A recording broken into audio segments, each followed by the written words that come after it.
बच्चों 10th class में आज हम आपको हिंदी में व्याकरण के अंतर्गत वाच्य शब्द को समझाएंगे। वाच्य क्या होता है, वाच्य किसे कहते हैं, वाच्य का अर्थ क्या है, क्रिया का वह रूप जिससे पता चलता है कि क्रिया का संबंध कर्ता से है, कर्म से है अथवा भाव से है, वाच्य कहलाता है।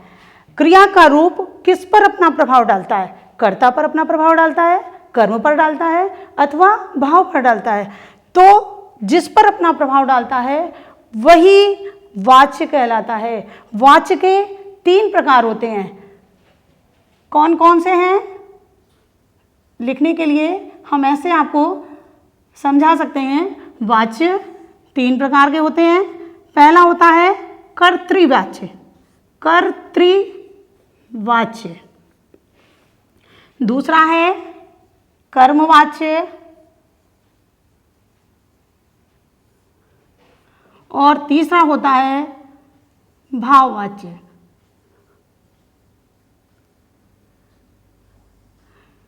तो जब क्रिया का संबंध कर्ता से होता है तो उसे कर्तृवाच्य कहते हैं। कर्तृवाच्य को समझने के लिए ये रा रेफ वाला प्रयोग किया गया है।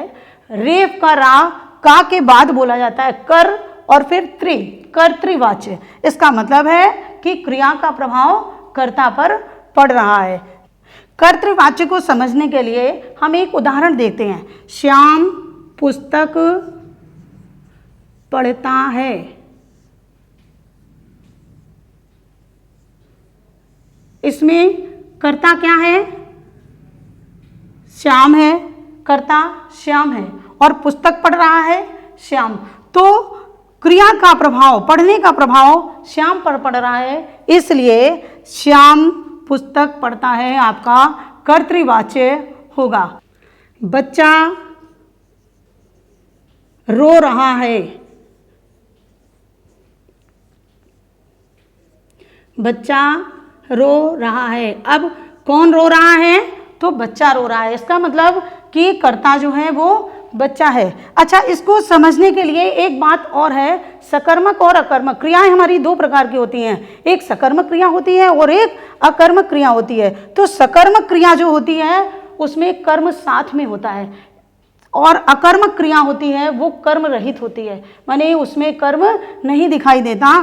तो ये श्याम पुस्तक पढ़ता है, ये आपकी क्रिया कौन सी है? सकर्मक।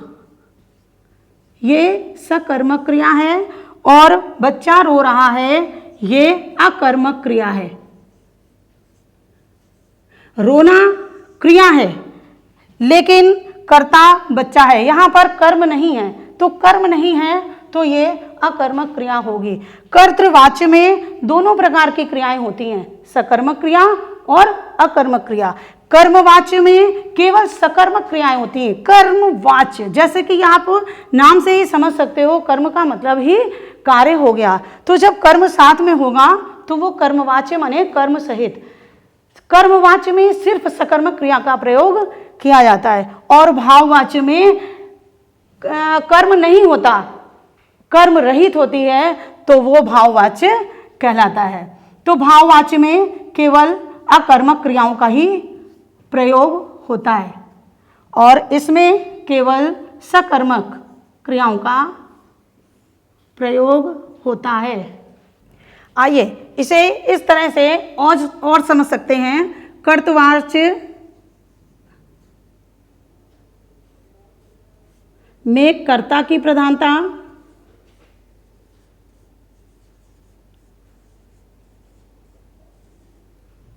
और क्रिया इसमें होगी सकर्मक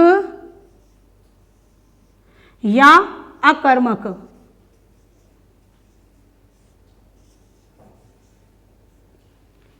कर्मवाच्य में कर्म की प्रधानता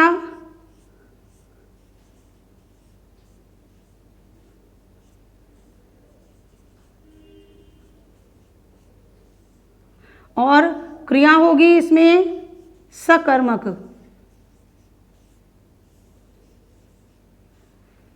भाववाच्य में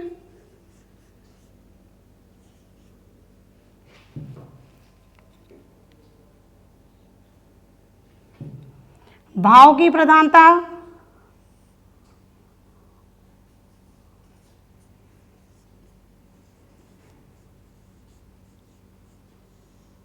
और क्रिया होगी इसमें अकर्मक।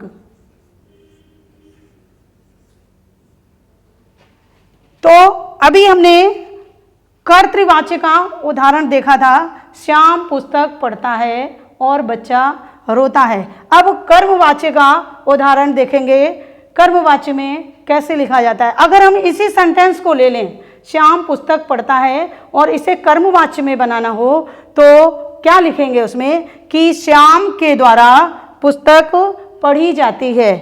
ठीक है बच्चों, आपने देखा कर्तृवाच्य में कर्ता की प्रधानता, सकर्मक और अकर्मक क्रिया का प्रयोग किया जाता है।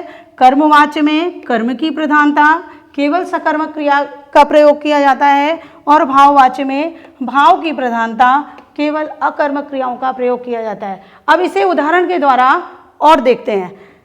अभी आपने कर्तृवाच्य का उदाहरण देखा था, श्याम पुस्तक पढ़ता है।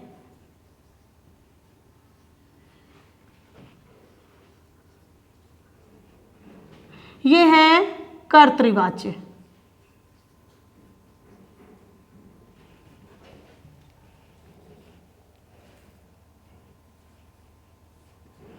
अब अगर इसी को कर्मवाच्य बनाना है तो कैसे लिखेंगे, श्याम के द्वारा पुस्तक पढ़ी जाती है। जब कर्तृवाच्य से कर्मवाच्य में वाक्य बनाया जाता है तो उसमें चिन्ह से या के द्वारा का प्रयोग किया जाता है। तो श्याम के द्वारा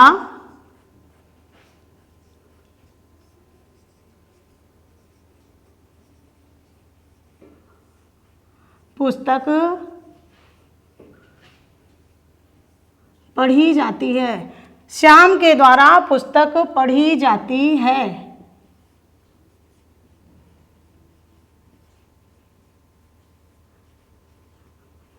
अब यहां पर देखिए, श्याम पुस्तक पढ़ता है। जब कर्ता में कर्ता के अनुसार लिंग वचन और पुरुष का प्रयोग होता है और कर्म में कर्म के अनुसार होता है, तो पुस्तक जो है वो स्त्रीलिंग में आती है। पुस्तक पढ़ी जाती है, पुस्तक रखी है, तो इसलिए यहाँ पर श्याम के द्वारा भी पढ़ी जाती है। अगर इसी को हम वाच्य बदल दें और भाववाच्य में बनाएं, ये है आपका कर्मवाच्य। अब इसे बदल करके अगर हम भाववाच्य में बनाते हैं तो सेंटेंस जो है वो आपका हो जाएगा, श्याम पढ़ता है। श्याम पढ़ता है और भाववाच्य में बनेगा, श्याम से पढ़ा जाता है।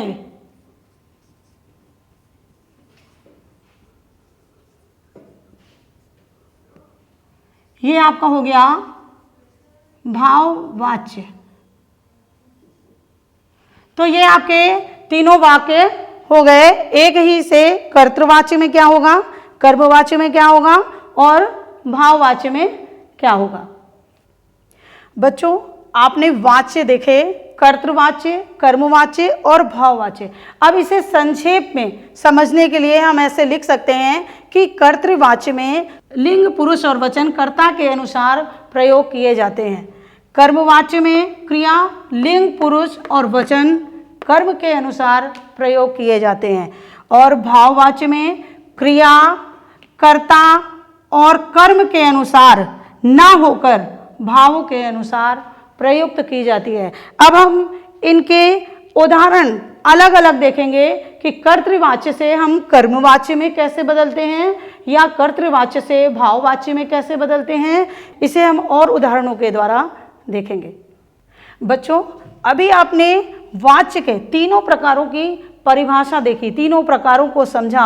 अब हम इनको उदाहरणों के द्वारा और समझेंगे।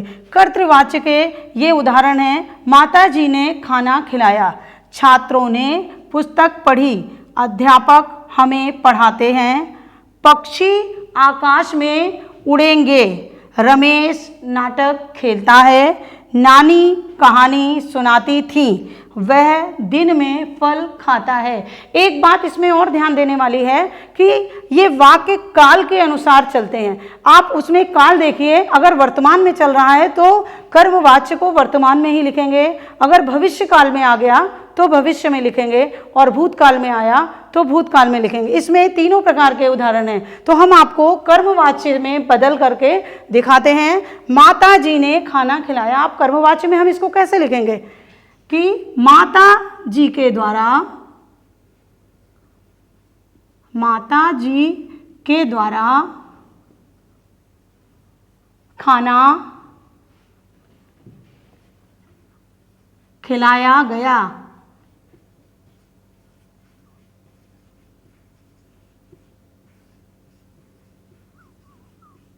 अब इसमें देखिए, खाना खिलाया माने खिला चुकी, तो खाना खिलाया गया, ये आपके भूतकाल का उदाहरण हो गया। छात्रों ने पुस्तक पढ़ी, ये भी भूतकाल का है, तो छात्रों के द्वारा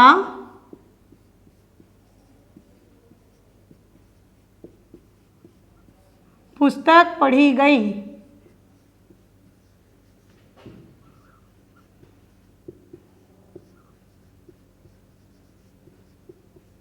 या इसमें लिख सकते हैं कि छात्रों के द्वारा पुस्तक पढ़ी गई। गई ही लिखेंगे क्योंकि पढ़ी भूतकाल का है, पढ़ी जाती है अगर लिखते तो वर्तमान काल हो जाता, तो ये क्योंकि पढ़ी तो भूतकाल में हो गई तो क्रिया उसकी भूतकाल की ही बनेगी। अध्यापक हमें पढ़ाते हैं, वर्तमान काल में चल रहा है, कर्मवाच्य में इसका बनेगा अध्यापक द्वारा हमें पढ़ाया जाता है।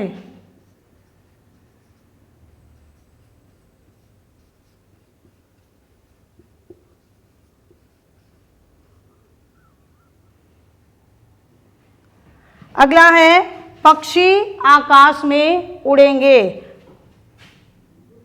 अब क्रिया यहां पर बहुवचन में है, उड़ेंगे, तो पक्षी एक नहीं है, पक्षी कई हैं, तो पक्षी आकाश में उड़ेंगे कर्मवाच्य में लिखे गए हैं। पक्षियों द्वारा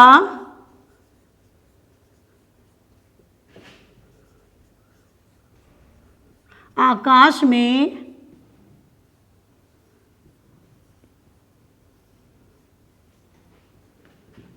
उड़ा जाएगा। ये भविष्य की है, भविष्य काल की क्रिया, उड़ेंगे तो वहां पर भी चेंज हो जाएगा, उड़ा जाएगा। रमेश नाटक खेलता है। रमेश के द्वारा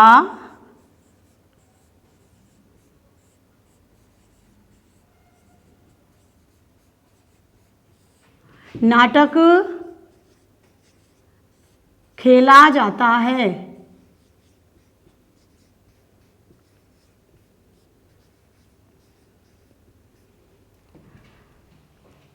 इसके बाद नानी कहानी सुनाती थी, भूतकाल की क्रिया है, तो नानी के द्वारा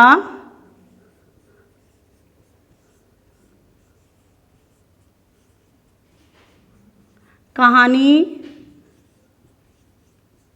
सुनाई जाती थी।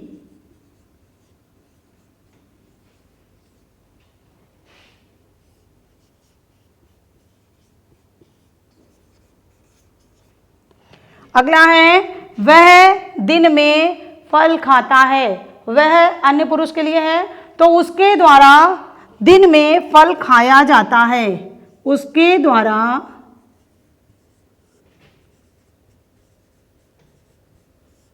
दिन में फल खाया जाता है। ये उदाहरण थे आपके कर्तृवाच्य से कर्मवाच्य में।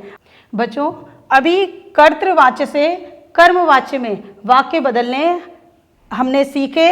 अब कर्तृवाच्य से भाववाचक में वाक्यों को कैसे बनाया जाता है देखते हैं। हिमांशु पढ़ नहीं रहा है, तो अधिकतर भाववाच्य के वाक्य जो हैं वो नकारात्मक होते हैं, लेकिन जरूरी नहीं है कि नकारात्मक ही हो, कभी कभी सकारात्मक भी होते हैं। तो नकारात्मक वाक्यों को कैसे लिखेंगे? हिमांशु पढ़ नहीं रहा है, तो हिमांशु से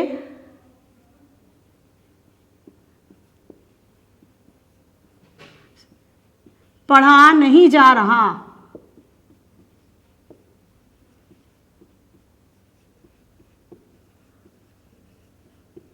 इसमें नकारात्मक में से शब्द का प्रयोग होता है, चिन्ह से लगाते हैं। हिमांशु से पढ़ा नहीं जा रहा। राजन छत पर कूदता है। राजन से छत पर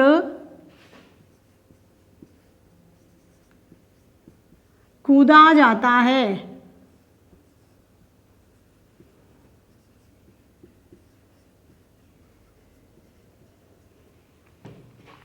अगला है सभी छात्राएं दौड़ेंगी।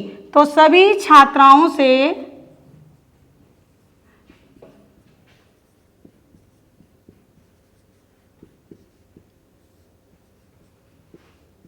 दौड़ा जाएगा।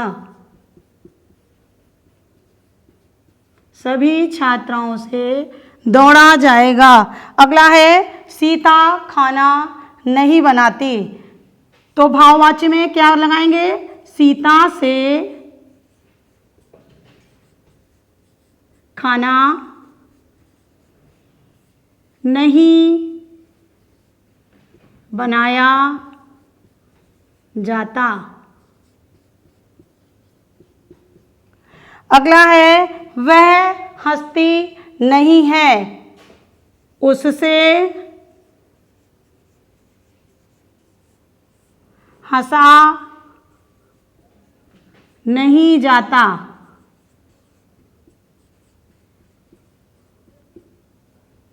ये हो गए हमारे कर्तृवाच्य से भाववाच्य के वाक्य।